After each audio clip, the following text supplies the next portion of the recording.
using fitness apps and trackers. Some days it says rest, but I feel good. Other days it says run, and I don't feel like it. Thoughts, please. Okay, so fitness apps and trackers, they're really good data-wise, and they can give us an indication on what's going underneath the hood, if you like. So I wear a Whoop personally, and this measures my strain. So similarly, I wake up in the morning and it will tell me if I'm green, amber, or red. Some days I wake up and feel like I'm flying, and it will say amber. Usually when I'm in the red, I do feel I do feel rubbish in general, and other days it'll say green, and I'm like, how? I am so drained, or I've been so stressed, I don't understand how. So it's important to take them with a pinch of salt as well. The way that I would see this is, you know, if you wake up and it says you're not ready to run or you're not ready to train, but actually you do feel ready, like you know your body best, I would go on the run if you feel good, but also have it in the back of your mind that there may be something going on behind the scenes. So your body may be under extra stress. So put it into context, but also go more with how you feel, because the trackers can only tell us so much. Like, they can't tell us what's going on hormonally. They can't tell us our underlying stress in our life. It's all very physiological, but it can't actually tell us much about how we are feeling personally. So take it with a pinch of salt. And if actually it says, you know, you're good to go, but you really don't feel like it, and actually you feel really depleted, go with your gut feeling. So use it as kind of like I guess it's an interpretation, isn't it? But also we have to trust our own interpretation of how we feel. So use them as a bit of a dialogue between each other. So if I wake up in the morning and it says that I am red or amber, and I've put down that I'm going to do a run that day, this is what I do personally. If I feel okay and I'm not ill, I go on the run, but I really pace it and I really take my time and do a nice easy run, and I go on a run where I know that if I need to, I can cut it short as well.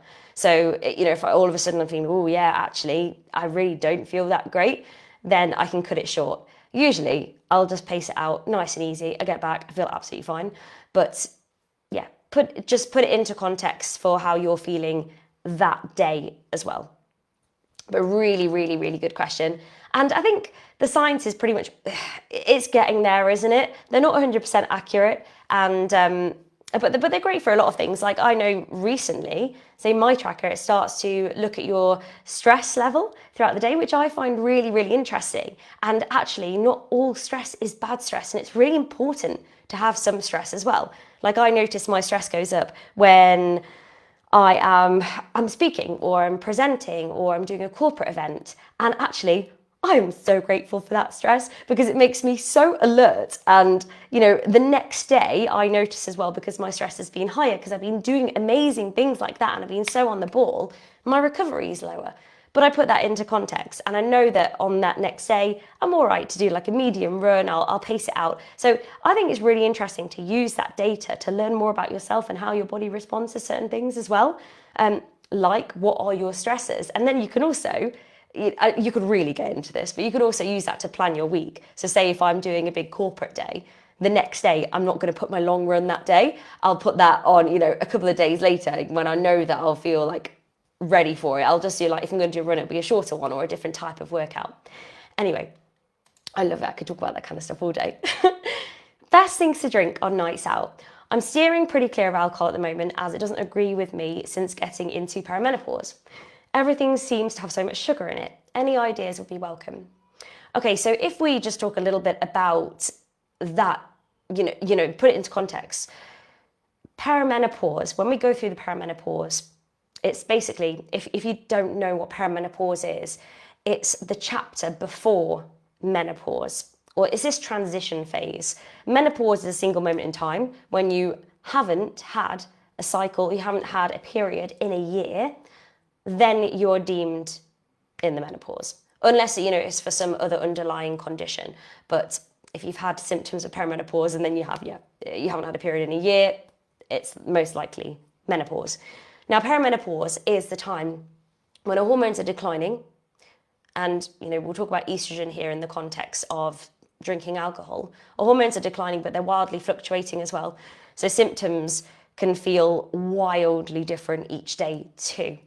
Now, when we hit the perimenopausal stage, which can be, it really, really varies in intensity and in duration. For some women, it can be 3 years long. For other women, it can be up to a decade. It's really that variable and that different. And some women sail through it, and some women actually get to a really quite dark place. But anyway, as our hormones are fluctuating and declining, estrogen in particular, our body metabolizes alcohol differently, and it actually stays in our systems for longer. Hence why hangovers feel worse, or we get anxiety. We feel more anxious the next day. It hits us differently, and as you said here, doesn't agree with us as much. I mean, I guess alcohol is a toxin and a poison anyway, but yes, it's harder for the body to clear it out. So if you're avoiding alcohol, but you're wanting to avoid sugar as well, obviously, but when we have sugar, we can get that crash, and there's so much going on during perimenopause. We tend to really struggle energy-wise sometimes, and we also tend to struggle with our sleep, which doesn't help our energy. So we're not going to want to bring on any energy crashes with having high sugary things as well. So I completely get it. So just a few examples. You could have soda with lime. You could have diet tonics with a splash of, say, like cranberry, something like that. Diet drinks like Diet Coke or diet lemonades, put them in a nice fancy glass. There's some really lovely gin alternatives, which I found when I was pregnant. And I think that in terms of non-alcohol alternatives, the gin ones, I personally find are nicer than like the no seccos. But there's so many different alternatives now to alcohol, where actually you can still go on a social occasion and still feel like you're part of it and part of the event.